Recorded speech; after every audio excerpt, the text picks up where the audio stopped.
इस वीडियो में हम चर्चा करेंगे शतरुद्र संहिता 32 चैप्टर नंबर सुरेश्वर अवतार। इससे पहले के वीडियो अगर आपने नहीं देखे हैं तो जाके देख सकते हैं, सुन सकते हैं। उसमें पहले की जो कथा है वो सारी उसमें चर्चा की गई है। तो आपको वीडियो अगर पसंद आता है तो चैनल को सब्सक्राइब करें, वीडियो को लाइक करें और शेयर करें। यहाँ पे हम सुरेश्वर अवतार की बात करेंगे। नंदीश्वर बोले, हे सनत कुमार जी, व्याघ्रपाद के पुत्र उपमन्यु पूर्व जन्म में प्राप्त सिद्धि के कारण मुनि कुमार के रूप में जन्मे थे। बचपन से वे अपनी माता के साथ अपने मामा के घर में रहा करते थे। वे बहुत गरीब थे। एक दिन उन्हें पीने के लिए कम दूध मिला। बालक दूध पीने का हठ करने लगा। माँ के समझाने पर जब बालक न माना तो उसकी माता ने खेतों से बीनकर लाए गए दानों को पीसकर उससे कृत्रिम दूध तैयार किया और उसे पीने अपने पुत्र को दिया। बालक ने जब उसे पिया तो वह जान गया था कि वह दूध नहीं बल्कि कुछ और है। अपने पुत्र को इस प्रकार रोता बिलखता देखकर उसकी माता ने उसे गोद में बैठाया और उसके आंसुओं को पोंछते हुए बोली, बेटा, हम वनों में रहने वाले लोगों के पास भला दूध कहाँ से आएगा? भगवान शिव की कृपा से ही हमें दूध मिल सकता है। अपनी माता के ऐसे वचन सुनकर शोकाकुल व्याघ्रपाद कुछ बोला, माँ, यदि सब कुछ प्रदान करने वाले भगवान शिव हैं तो मैं निश्चय ही उन्हें अपनी भक्ति से प्रसन्न करूंगा। यह कहकर वह बालक अपनी माता को प्रणाम कर वहां से चला गया। वह हिमालय पर्वत पर पहुंचा। वहां उसने एक छोटा सा मंदिर बनाया, भगवान शिव और माता पार्वती की मूर्ति स्थापित की। तत्पश्चात जंगलों के अनेक फल फूलों और वनस्पतियों से वह नित्य शिव पार्वती की आराधना करता। पंचाक्षर मंत्र ओम नमः शिवाय का जाप करता। इस प्रकार उस बालक ने काफी समय तक भगवान शिव की कठोर तपस्या की। उपमन्यु की घोर तपस्या के प्रभाव से तीनों लोग प्रदीप्त हो उठे। तब भगवान शिव इंद्र का और देवी पार्वती इंद्राणी का रूप धारण करके नंदी के स्थान पर ऐरावत हाथी पर बैठकर उपमन्यु के पास आए। वे उपमन्यु से बोले, हे बालक, हम तुम पर प्रसन्न हैं। मांगो, क्या मांगना चाहते हो? हम तुम्हें सभी अभिष्ट फल प्रदान करेंगे। उनके वचन सुनकर उपमन्यु बोले कि यदि आप मुझ पर प्रसन्न होकर कुछ देना ही चाहते हैं तो मुझे भगवान शिव की भक्ति प्रदान कीजिए। तब देवराज इंद्र ने उपमन्यु से कहा, उपमन्यु, मैं देवताओं का स्वामी इंद्र हूँ। तुम मेरी आराधना करो, मैं तुम्हें सारी अभिष्ट वस्तुएं प्रदान करूंगा। भगवान शिव तो मेरे समक्ष कुछ भी नहीं है, तुम उनको भूल जाओ। इस प्रकार इंद्र ने भगवान शिव की बहुत निंदा की। अपने आराध्य भगवान शिव की निंदा सुनकर उपमन्यु को क्रोध आ गया। उसने भगवान शिव का स्मरण करते हुए अपने हाथ में भस्म उठा ली और उसे अघोर मंत्र से अभिमंत्रित करके उसमें अग्नि प्रवाहित कर उसे देवराज इंद्र पर चला दिया। लेकिन वहां तो सारा दृश्य ही बदल गया। शिव में ही वहां सारा दृश्य ही बदल गया। तब इंद्र रूप धारण किए भगवान शिव ने उपमन्यु को अपना परमेश्वर स्वरूप का साक्षात दर्शन कराया। शिव में ही समस्त सृष्टि समाई है, ऐसा उपमन्यु ने देखा। भगवान शिव बोले, हे उपमन्यु, मैं तुम्हारा पिता और देवी पार्वती तुम्हारी माता है। हम तुम्हारी आराधना से बहुत प्रसन्न हैं। मैं तुम्हें सनातन कुमार तत्व प्रदान करता हूँ। मैं दूध, दही और शहद व अन्य भोज्य पदार्थों का खजाना तुम्हें देता हूँ। तुम अमरत्व को प्राप्त होगे और तुम मेरे गणों का आधिपत्य मिलेगा। इस प्रकार शिव जी ने उपमन्यु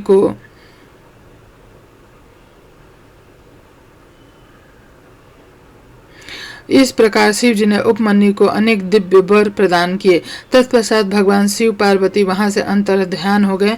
फिर उपमन्यु ने घर आकर अपनी माता को सारी बातें बताई, जिसे सुनकर उसकी माता बहुत प्रसन्न हुई। जिसे भगवान शिव के दर्शन हो गए हैं, उसे और क्या चाहिए। तत् इस प्रकार भगवान शिव के सुरेश्वर अवतार की उत्तम कथा मैंने तुम्हें सुनाई। यह कथा सुख देने वाली तथा पापों को दूर कर मनोवांछित फल प्रदान करने वाली है। इसे सुनने अथवा पढ़ने से सुखों की वृद्धि होती है, प्राप्ति होती है। अंत में अर्थात मृत्यु के उपरांत शिवलोक में निवास होता है। 33 चैप्टर नंबर ब्रह्मचारी अवतार। नंदीश्वर बोले, हे महामुनि, प्रजापति दक्ष की पुत्री सती ने जब पिता द्वारा होने वाले यज्ञ में अपने पति महादेव देवाधिदेव महादेव के अपमान होते हुए देखा तो वहीं उस यज्ञ में उन्होंने अपने प्राणों को त्याग दिया। तत्पश्चात वे गिरिराज हिमालय के यहाँ पर्वत के नाम से पार्वती के नाम से जन्मी। अपनी सखियों के साथ वन में विहार करती पार्वती के मन में देवर्षि नारद ने भगवान शिव को पाने के लिए लग जगाए। इस कार्य की सिद्धि के लिए देवी पार्वती ने भगवान शिव की आराधना और तपस्या करनी आरंभ कर दी। जब भगवान शिव ने उनको इस उत्तम तप की सूचना मिली तो उन्होंने पार्वती जी के पास सप्त ऋषियों को भेजा। सप्तऋषियों ने वहां जाकर देवी पार्वती की परीक्षा ली। भगवान शिव के पास लौट आए। शिव जी को प्रणाम कर उन्होंने वहां का सारा समाचार उन्हें सुनाया। सप्तऋषियों से देवी पार्वती की तपस्या के विषय में जानकर त्रिलोकीनाथ भगवान शिव ने स्वयं उनकी परीक्षा लेने का निर्णय किया। शिव जी ने वृद्ध ब्रह्मचारी का वेश बनाया और पार्वती जी के आश्रम की ओर चल दिया। अपने द्वार पर एक वृद्ध ब्रह्मचारी को आया देखकर देवी पार्वती ने उसको आसन पर बैठाया। उसका पूजा आराधना करने के पश्चात उसका आतिथ्य किया। तत्पश्चात वे पूछने लगी, हे महात्मा, आप कौन हैं और कहाँ आए हैं? तब उस मुनि ने उत्तर दिया, हे देवी, मैं तो स्वच्छंद विचरण करने वाला एक साधारण तपस्वी हूँ। मैं सदा मानव सेवा में लगा रहता हूँ, दूसरों को सुख देने का कार्य करता हूँ। देवी, आप मुझे बताइए कि आप कौन हैं और इतनी कम उम्र में सब सुखों आदि का त्याग कर इस निर्जन वन में क्यों तपस्या कर रही हैं? तब देवी पार्वती उन ब्रह्मचारी रूप धारण किए भगवान शिव के प्रश्नों का उत्तर देते हुए बोली, हे मुनि, मैं गिरिराज हिमालय देवी मैना की पुत्री हूँ। मैंने भगवान शिव को अपना सर्वस्व अर्पित कर दिया है और उन्हीं को अपने पति रूप में पाने की इच्छा लेकर मैं शिव जी की तपस्या कर रही हूँ, ताकि वे मुझ पर अपनी कृपा दृष्टि कर मुझे कृतार्थ करें। देवी पार्वती के वचन सुनकर वे मुनि बोले, हे देवी, तुमने सारे देवताओं को, जो कि अत्यंत सुंदर, सजीले और ऐश्वर्य संपन्न है, छोड़कर उस बैरागी विकृतात्मा और जटाधारी शिव को ही अपने वर के रूप में चुना है। वे सदा अकेले रहते हैं और इधर उधर भटकते रहते हैं। इस प्रकार वह ब्रह्मचारी भगवान शिव की बहुत निंदा करने लगा। उस ब्रह्मचारी के मुख से अपने आराध्य भगवान शिव की निंदा सुनकर पार्वती को बहुत क्रोध आया। तब वह बोली, हे मुनि, मैंने तो आपको एक योगी तपस्वी जानकर आपकी पूजा और आराधना की थी, परंतु आप तो मूर्ख और धूर्त हैं, जो परमेश्वर शिव के विषय में ऐसे विचार करते हैं। आपने मेरे सम्मुख भगवान शिव की निंदा करके मुझे भी अपने पाप का भागी बना दिया है, मेरी तपस्या के सारे पुण्यों को नष्ट कर दिया है।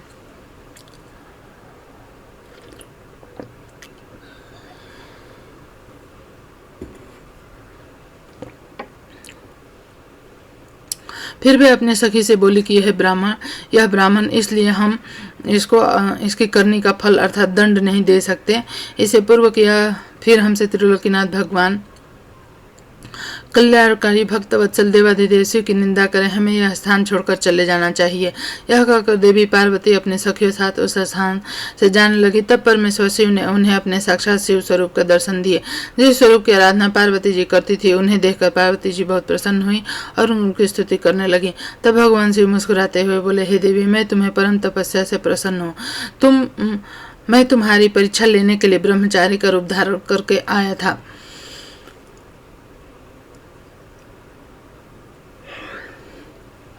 मेरी प्रति तुम्हारी श्रद्धा और भक्ति ने मुझे यहाँ आने पर मजबूर कर दिया। मांगो, क्या मांगना चाहती हो? मैं तुम्हारी प्रसन्नता के लिए सब अभीष्ट तुम्हें प्रदान करूंगा। भगवान शिव के ये उत्तम वचन सुनकर देवी पार्वती शर्माते हुए बोली, हे भक्त वत्सल, आप तो तीनों लोकों के ज्ञाता हैं, भला आपसे कोई बात छिपी रह सकती है? फिर भी यदि आप अपने मन में की इच्छा जानना चाहते हैं, मुझे अपनी पत्नी होने का वरदान दीजिए।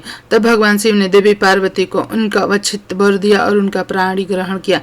इस प्रकार मैंने शिव जी के ब्रह्मचारी अवतार का वर्णन किया। कथा सुख देने वाली और कष्टों को दूर करने वाली है। 34 चैप्टर नंबर सुनट नर्तक अवतार। नंदीश्वर बोले, हे सनत कुमार जी, देवी पार्वती की कठोर तपस्या से प्रसन्न होकर जब भगवान शिव ने उन्हें दर्शन दिए, तब देवी पार्वती ने उनकी पत्नी बनने का वर मांगा। भगवान शिव ने प्रसन्नता पूर्वक उनका इच्छित वर प्रदान किया। देवी पार्वती को वरदान देकर शिव जी अंतर्ध्यान हो गए। पार्वती जी अपने घर वापस चली गई। वहां जाकर उन्होंने अपने माता पिता को सारी बातें बताई। तब अपने घर में प्रसन्नता छा गई। उनके घर में प्रसन्नता छा गई। चारों ओर महोत्सव होने लगे। खुश होकर गिरिराज हिमालय ने ब्राह्मणों को बहुत दान दक्षिणा दी। फिर गंगा स्नान करने चले गए। एक दिन जब गिरिराज हिमालय गंगा स्नान हेतु गए थे, भगवान शिव ने सुंदर नर्तक का रूप धारण किया और मैनक घर पहुंच गए। उनके बाएं हाथ में शिवलिंग और दाहिने हाथ में डमरू था। उन्होंने लाल रंग के वस्त्र पहन रखे थे। पीठ पर गुदड़ी टांग मांग रखी थी। ऐसे रूप में वह मैना के आंगन में आकर सुंदर नृत्य एवं गान करने लगे। अपने डमरू को बजाकर वे अनेक प्रकार की लीलाएं दिखाने लगे। नगर के सारे वृद्ध नर नारी बच्चे प्रसन्नतापूर्वक उनका नृत्य देख रहे थे। महारानी मैना खुश होकर पात्र भरकर स्वर्ण मुद्राएं रत्न नट को देने गई, परंतु नट के रूप में आए भगवान शिव ने उन्हें लेने से इनकार कर दिया और कहा कि आप वाकई प्रसन्न होकर मुझे कुछ देना चाहती हैं तो अपनी पुत्री पार्वती का हाथ मेरे हाथ में दे दीजिए। उस नट नर्तक की बातें सुनकर देवी मैना को बहुत क्रोध आया और वे नट को बुरा बुरा कहने लगी। उस समय गिरिराज हिमालय भी गंगा स्नान करके वापस लौटे। तो जब उन्होंने इस बात का पता चला कि उन्होंने सेवकों को उस नट को वहां से बाहर निकालने की आज्ञा दी, सेवक नट की ओर बढ़ रहे थे।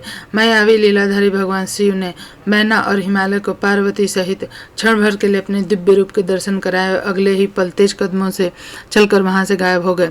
नट नर्तक के चले जाने के उपरांत देवी मैना गिरिराज हिमालय बैठकर नट के विषय में बातें करने लगे, उसी की लीलाओं की प्रशंसा करने लगे। तभी माया से मोहित होकर उन देवाधिदेव महादेव भगवान शिव को शिव होने का ज्ञान प्राप्त हुआ। तब उन्हें बहुत दुख हुआ कि हमने अपने द्वार पर पधारे शिव जी का अपमान किया और उन्हें अपनी कन्या नहीं सौंपी।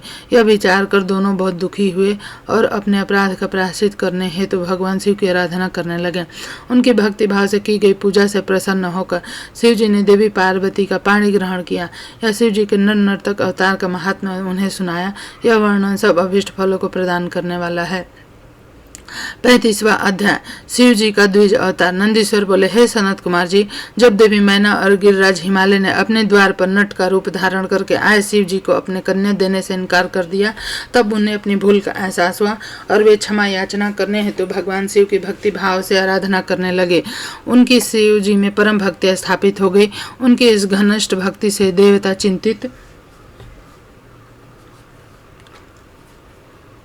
उनकी इस घनिष्ठ भक्ति से देवता चिंतित हो गए।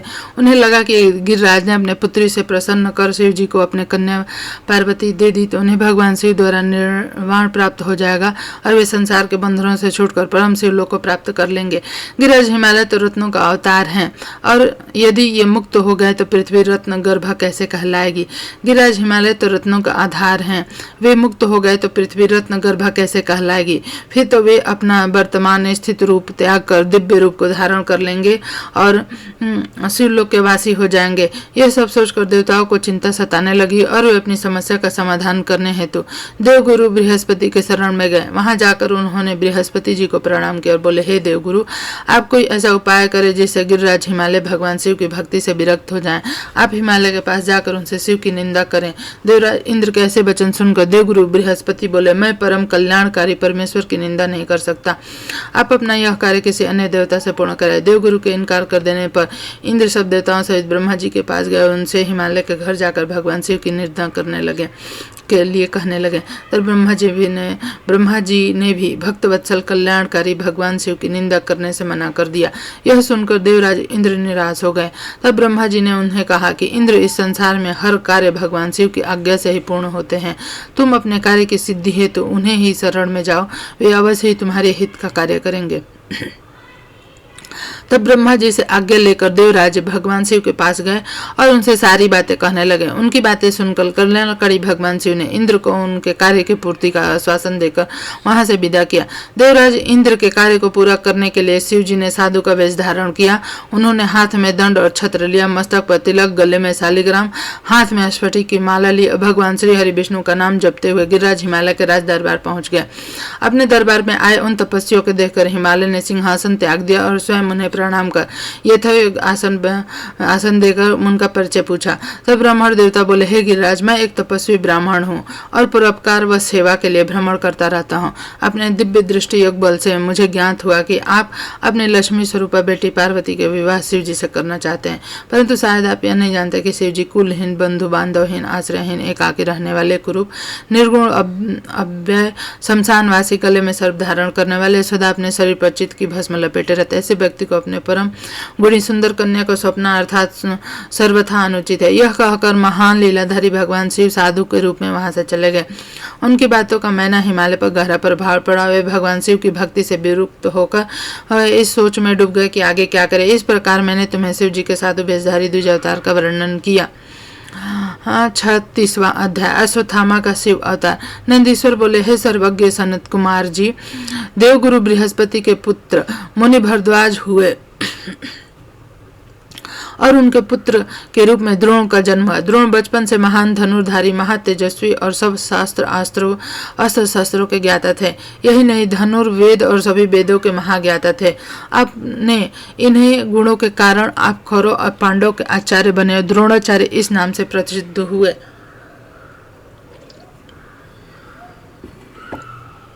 इन्हीं द्रोणाचार्य ने अपने मन में पुत्र प्राप्ति की कामना लेकर भगवान शिव की आराधना की और अपने घोर तपस्या से त्रिलोकीनाथ भगवान शिव को प्रसन्न कर लिया। शिव ने उन्हें साक्षात दर्शन दिए। शिव जी द्वारा वर मांगने के लिए कहने पर द्रोणाचार्य बोले, हे प्रभु, यदि आप मेरी आराधना से संतुष्ट होकर प्रसन्न हुए तो भगवान मुझे अपने अंश से पैदा होने वाला पुत्र प्रदान कीजिए जो वीर पराक्रमी अजय हो। द्रोणाचार्य को उसका इच्छित वर प्रदान कर शिव जी अंतर ध्यान हो गए। तत्पश्चात मुनि द्रोण प्रसन्नता पूर्वक अपने घर को चले गए। वहां जाकर उन्होंने अपनी पत्नी को वरदान प्राप्ति के बारे में बताया। उसे सुनकर उनकी पत्नी बहुत प्रसन्न हुई। निश्चित समय पर द्रोण मुनि की पत्नी ने एक वीर बालक को जन्म दिया जिसका नाम अश्वत्थामा रखा गया। अश्वत्थामा वीर और पराक्रमी योद्धा हुआ और उन्होंने कौरव सेना का मान बढ़ाया।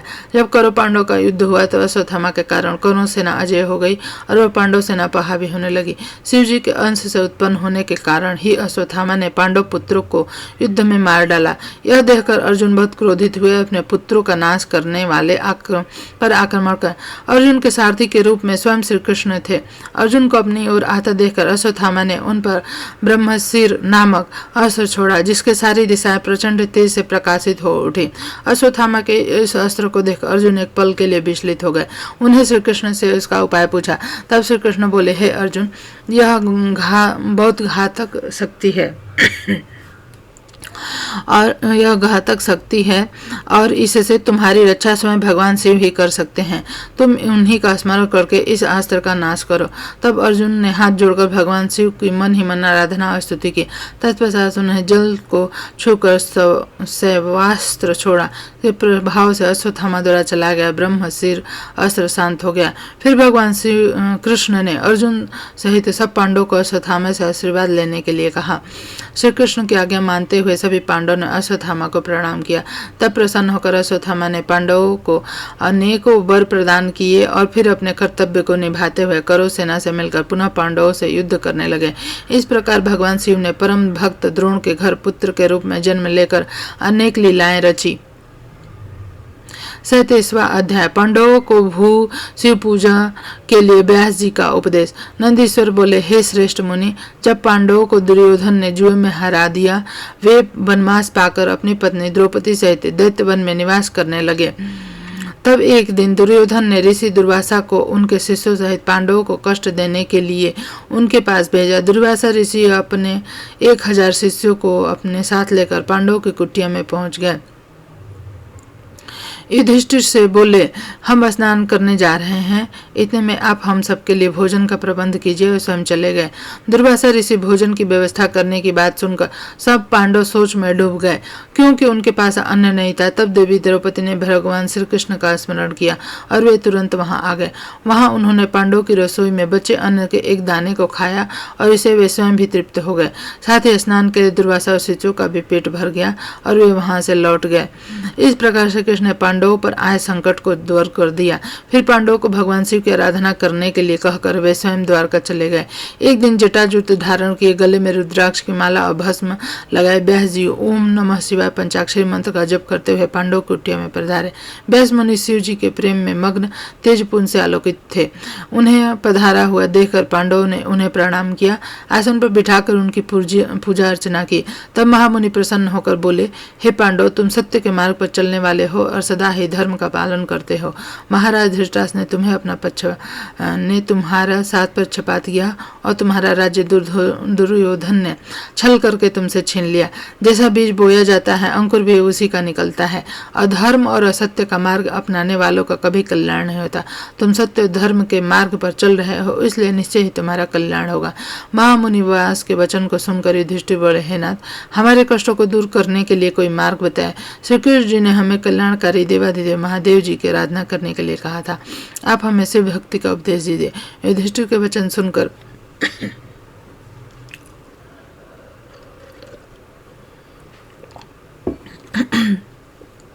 महामुनि व्यास बोले, हे पांडव, निश्चय ही श्री कृष्ण ने सत्य कहा था। भगवान शिव अपने भक्तों को दुख को दूर करने वाले और उनकी रक्षा करने वाले हैं। तत्पश्चात व्यास जी उन्हें शिव जी के पूजन का विधान बताया। फिर बोले, तुम सदा ही धर्म का मार्ग पर चलना से तुम्हारे कार्यों की सिद्धि होगी। यह कहकर महामुनि व्यास वहां से चले गए। तत्पश्चात व्यास जी के दिखाए मार्ग पर चलते हुए पांडव शिव जी की आराधना करने लगे। अर्जुन इंद्रकील नामक पर्वत के पास गंगा नदी के तट पर जाकर भक्त वत्सल कल्याणकारी भगवान शिव की आराधना करने लगे। तो यह वीडियो आपको कैसा लगा जरूर से बताएं। चैनल को सब्सक्राइब करें, वीडियो को लाइक करें और शेयर करें। धन्यवाद।